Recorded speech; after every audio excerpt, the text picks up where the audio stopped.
नमस्कार, जय हिंद। पूरे देशवासियों को मेरी ओर से हार्दिक बधाई। देखो हमारा कुदरत भगवान कितना मेहरबान है। एक एक पौंड पे नज़र बनी हुई है और जो जैसे कर्म करेगा वैसे ही भरेगा।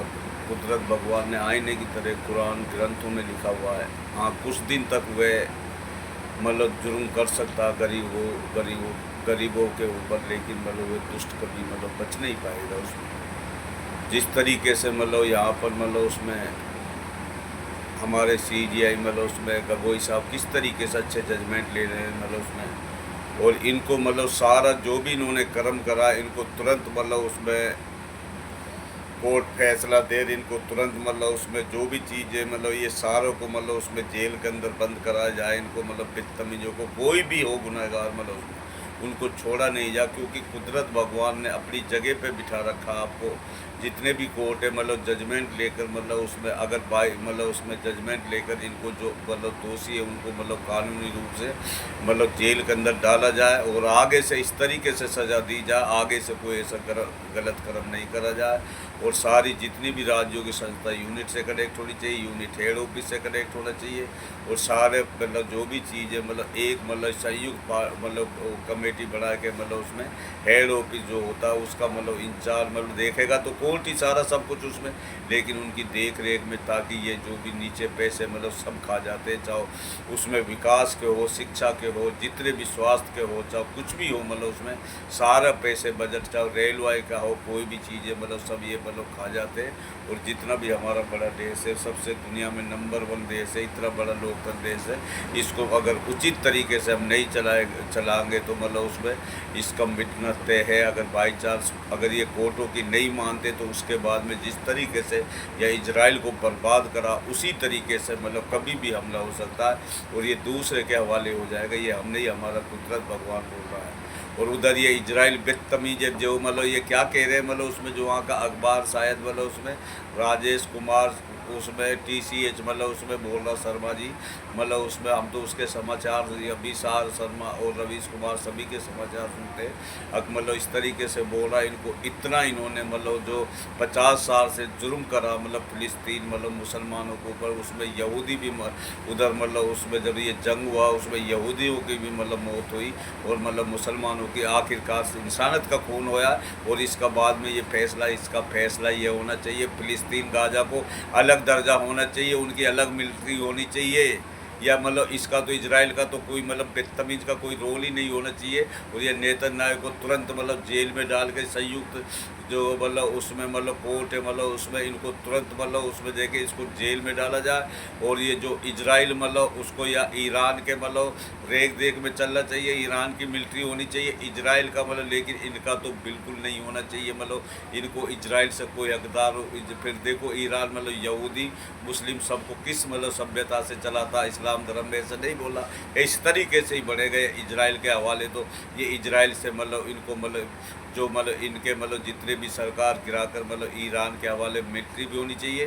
वो गाजा फिलिस्तीन को एक अलग दर्जा, उनकी अलग फोर्स होनी चाहिए और वह अलग उनका राष्ट्रपति होनी चाहिए। उसमें इसका कोई इसका कोई हमें इन्वेल नहीं होना चाहिए। जो इजराइल बदतमीज का उसमें गाजा फिलिस्तीन जितना भी उसका एरिया है सारा उसमें फिलिस्तीन एक अलग उसमें उनका दर्जा मिलना चाहिए उसमें। और यह इजराइल को उसमें ये सारा ईरान की रेख देख में ही ये चलेगा और उसकी फोर्स होगी ईरान की, सारे जितने भी गवर्नमेंट ईरान की होगी। और उसमें यहूदी मुस्लिम सबको फिर देखो किस तरीके से इंसानियत अच्छाई से फिर ये देश चलेंगे। जब फिलिस्तीन में कोई परेशानी होगी ना इजराइल के अंदर होगी, इतने इनका नामो निशान नहीं मिट जाएगा उसमें उसमें। और फिर अमेरिका राष्ट्रपति से भी हम बोल रहे हैं इसमें दखल देने की कोई ज़रूरत नहीं है। ये उसमें कोई भी चीज़ है आगे से युद्ध को वो करो। अब तो इतना ही बर्बाद हुआ, नहीं तो आगे तो नाम निशान मिल जाएगा अगर तुमने अब युद्ध उसमें बंद नहीं करा। जो भी हुआ कुदरत भगवान जो करता अच्छा के लिए करता है। तुम कह रहे हो ना खाम नहीं उसमें मार दिया, ये कर दिया, बदतमीजो बेशरमो जो कुदरत का नेक बंदा होता है उसके साथ कुदरत होता है उसमें वो कभी भी उसमें मर के भी वह जिंदा रहता, मतलब कोई भी हो, मतलब उसमें जो अच्छा आदमी होता है वह मतलब मर के भी वह मरता नहीं है, वह मतलब मरा नहीं है, वह जिंदा ही है। और हकीकत में उसमें उसका बाल भी बाकर नहीं करा, मतलब उसमें हिफाजत के लिए उसमें ये कुरान ग्रंथों में ये लिखा हुआ कोई भी चीज़ है अगर दुश्मन वह कर रहा तो उसको सतर्क रहना चाहिए। हिफाजत के लिए उसने अपनी थोड़ी दूरी बनाई थी और मतलब वह जिंदा है और वह ना कभी मरा और ना मरेगा। उसमें इसके ऊपर एक कहानी सुनाता हूँ। जिस तरीके से एक मतलब उसमें जो मतलब साबिर था, मतलब कलियर ख्वाजा साहब का जो भांजा था, तो उसका जब वह बहुत ज़्यादा वो आलिम आदमी बन रहा, तो ख्वाजा साहब ने बोला आप कलियर साहब जाओ। जब कलियर साहब में मतलब उसमें मतलब उन्होंने मतलब बहुत बड़ा मतलब जो उसमें रुड़की के पास हरिद्वार से पहले कलियर साहब मतलब उसकी दरगाह है मतलब उसमें साबिर साहब की, तो वह मतलब उसने कभी ज़िंदगी में झूठ नहीं बोला, किसी के साथ धोखा नहीं करा और मतलब तकबुरुल्लाह के साथ मतलब नमाज पढ़ी, मतलब उसमें तकबुरुल्लाह के साथ कभी नमाज उसकी जाया नहीं हुई और कभी भी मतलब उसने मतलब उसमें किसी का मतलब उसमें कोई गलत काम नहीं करा। ऐसे उसके बरदान थे। तो उसने जब उसने मतलब बोला जब मेरे मतलब इंतकाल हो तो मतलब ये पर्चे पे लिख गया था उसमें जो शर्त ये जो मैंने बताई है, जो शर्त ये हो वही मेरा जनाजे की नमाज़ पढ़ाया जाए। उसकी तो एक दिन इंतकाल हो जाता साबिर कार का, और जब उसका पर्चा मतलब उसमें सबको पढ़ के सुनाया तो जैसे कब्रिस्तान में लेके जाते तो उसमें मतलब कोई भी मतलब उसकी जनाजे की नमाज़ पढ़ाने नहीं मतलब उसमें आया। एक दिन हो गए, 2 दिन होगा, एक सप्ताह हो गए, सभी जो वहाँ के मुक्तदी थे जो मिट्टी देने जा रहे थे जनाजा की नमाज़ किसी ने नहीं पढ़ाई और सब मतलब कुदरत से दुआ मांगने लगे, ए मेरे कुदरत बाग इसका कोई हल निकालो। तो उसके जब एक सप्ताह बाद एक घोड़ा पे सवार होके आता, उसमें नकाब पहने हुए घोड़ा पे सवार होके आता, कब्रिस्तान में आता और मतलब उसमें जो उसमें नवाज के मतलब उसमें मुसल्ला या उसके ऊपर मतलब खड़ा हो जाता और नमाज पढ़ा देता। जब सब मुक्तदी जितने भी मिट्टी लाखों की तादाद में थी, जब सदूर ने बोला अब ए वली साहब अपना दीदार तो, क्योंकि उसने नकाब पहन रखा था, अपना दीदार तो करा दो। जब उसने अपना दीदार करा तो खुद वह साबिर अली था जिसकी वह जनाजे की नमाज़ पढ़ी, खुद उसी ने अपनी नमाज अपनी जनाजे की खुद मतलब पढ़ी। जो आलिम आदमी होता है वह कभी मरता नहीं है।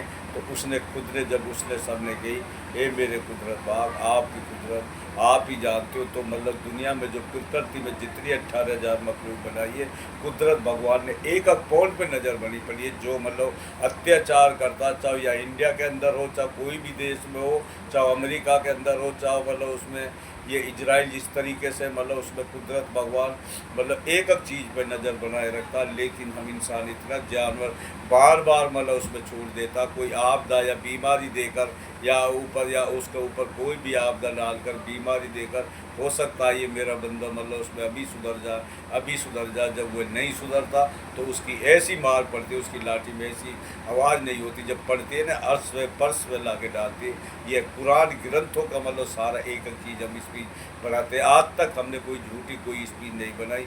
और सारा जब मतलब उसमें अगर ये कुदरत भगवान मतलब उसमें अगर अच्छाई के लिए मतलब काम नहीं करता, अगर उसके अंदर मतलब चाहे धरती से लेके आसमान तक गुनाह कराओ, अगर वह सच्चा दिल से मतलब उसमें तौबा माफ़ी मांग ले तो कभी भी मतलब उसमें वह सारे गुनाह माफ़ हो जाते हैं उसमें। और फिर सच्चाई से काम करे। जिस तरीके से एक मतलब उसमें इलाके में एक पहले कम से हज़ारों साल पहले 500 साल पहले की बात, उसमें मतलब एक इलाके में वो मतलब उसमें अकाल पड़ गया, बारिश नहीं हुई, 6 साल हो गए, 8 साल हो गए, 10 साल हो गए। सारे आलिमों ने, सब बड़े अच्छे आदमियों ने, सब ने दुआ मांगी लेकिन बारिश नहीं होगी। उसने कुदरत ने कही ए कुदरत से बोली ए मेरे कुदरत बाग सारे प्रकृति पे पशु जीव जंतु मतलब सब मतलब प्यासे है, मतलब उसमें मतलब जो भूमि है वह बंजर होगी, कैसे भी बारिश डालो। तो जिसकी वजह से वह बारिश नहीं हो रहा था वह बहुत बड़ा जालिम आदमी था। तो उन्होंने मतलब उसने मतलब इसलिए कुदरत ने डाला था, वो जो जालिम आदमी जो हमने इंसानों को एक जैसे बनाया उसको सज़ा क्यों नहीं दी, जब उसने मतलब उसमें किसी की उसके पास हिम्मत नहीं थी मतलब उसके मोहल्ले की और पब्लिक की।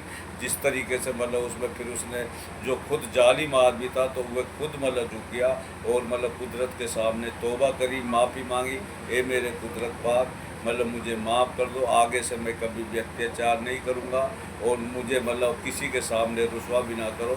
तो उस टाइम उसी टाइम मतलब उसमें मतलब बादल हो और बारिश हुई, हरियाली छा गई। तो सभी आलिमों और जितने अच्छे आदमियों ने सब ने बोली ये मेरे कुदरत पाक, जब इतने बड़े बड़े आलिमों ने मतलब उसमें दुआ कर ली तो वे मतलब उसमें मतलब बारिश क्यों नहीं हुई, अब बारिश कैसे हो गई।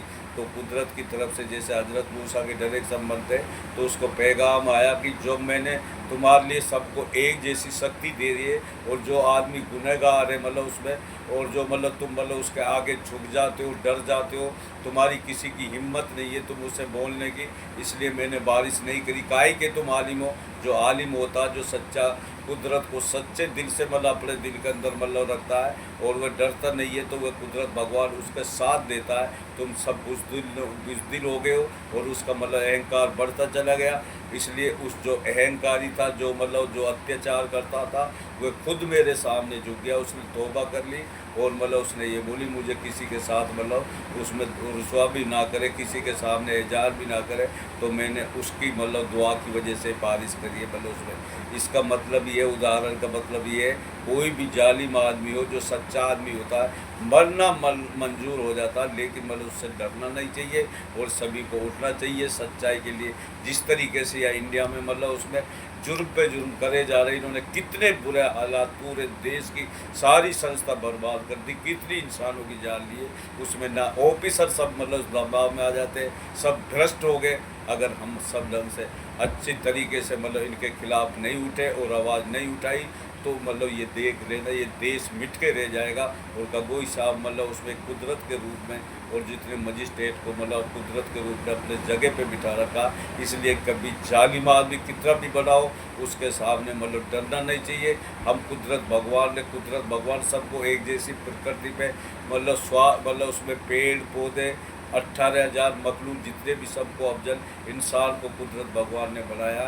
और मतलब हम इतने अत्याचारी बन गए, कितने मतलब एक दूसरे पे जुर्म कर रहे और उसमें सरिया मर्डर कर देते और फिर कोई बचाने तक नहीं आता।